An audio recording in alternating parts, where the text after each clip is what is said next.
Yo, what's up? So, wanted to make sure we got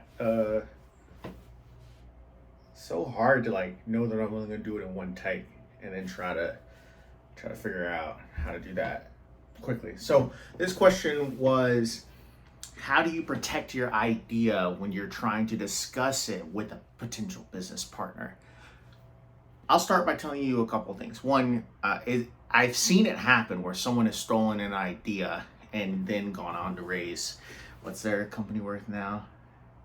I think over 75 mil off of that idea. However, they signed over the rights to that idea and they submitted it to like a school incubator or a university incubator, and a student that was going to be an entrepreneurship student or something like that picked up that idea and then took it and ran with it and built a company around it. So there are cases like that. But someone listening to your idea, like just me to you, and then me committing all of my time to go out and try to build that idea, that's going to be really, really difficult unless it's a service-based idea. If it's a product-based idea, someone would have to have ample resources or time to go out and build the product that you've already started ideating on. Two, they'll probably have to have experienced it in a deep, deep level to commit the next 10 years of their life to building that thing. And if they aren't planning on committing the next 10 years of their life, they're probably not taking it as seriously as you might think that they would be. The third thing is that they would need to have the same perspective as you would. So for instance, you might see like a lot of different rideshare companies out in 2010-ish, coming out of the recession or the deep recession, right? You might have seen a lot of car companies that looked basically the same as Uber. But if you look at how they came up with their design, the difference between Lyft and Uber in terms of how it was built and how the idea turned into a commercialized concept were very different, because the people who started them had very different problems and therefore they addressed them in different ways. Now, if you open up a Lyft and Uber app at this point, they look pretty similar. I think that Uber has done a great job at really highlighting Uber Eats. Lyft has done a really great job in their partnerships. Like now they have Delta and I think Airbnb and Sapphire Reserve, which is awesome because you get points through there. And that's why I use Lyft almost exclusively now, because once they got the Sapphire Reserve thing, it just made sense, right? But they don't have the same thing as Uber does as far as Uber Eats and that ecosystem. So I will say that you are thinking the right way. However, the likelihood that someone is going to take your idea and beat you in the market, a lot smaller.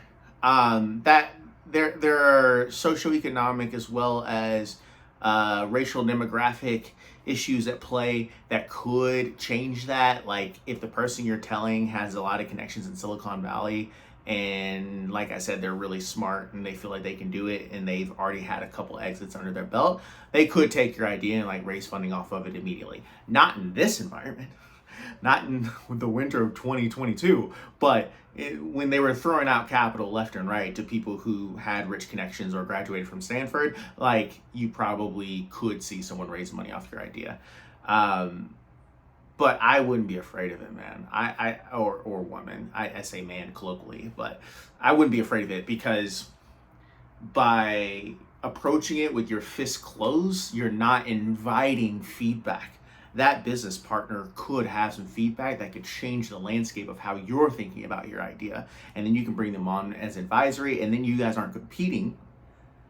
You are more or less aligned with what you want the outcome to be. So I always caution people to not restrict their idea as much as they might think is necessary, because at the end of the day, it doesn't happen very often where someone can just take an idea and run with it. And if that does happen, then you have to wonder if the idea was as meaningful as you thought it was.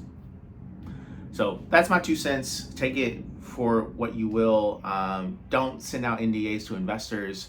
If you're going to send an NDA, send it to someone who will actually compete with you. Again, it does happen, but it's not super common. Where if you're going to try and recruit like an investor or an executive at a company that you admire for advice, it's probably not going to happen that they're going to take your idea. In fact, they'll probably either sign up as a customer, sign up as an advisor, sign up as an angel investor, or sign up as an institutional investor. That's probably a more likely outcome.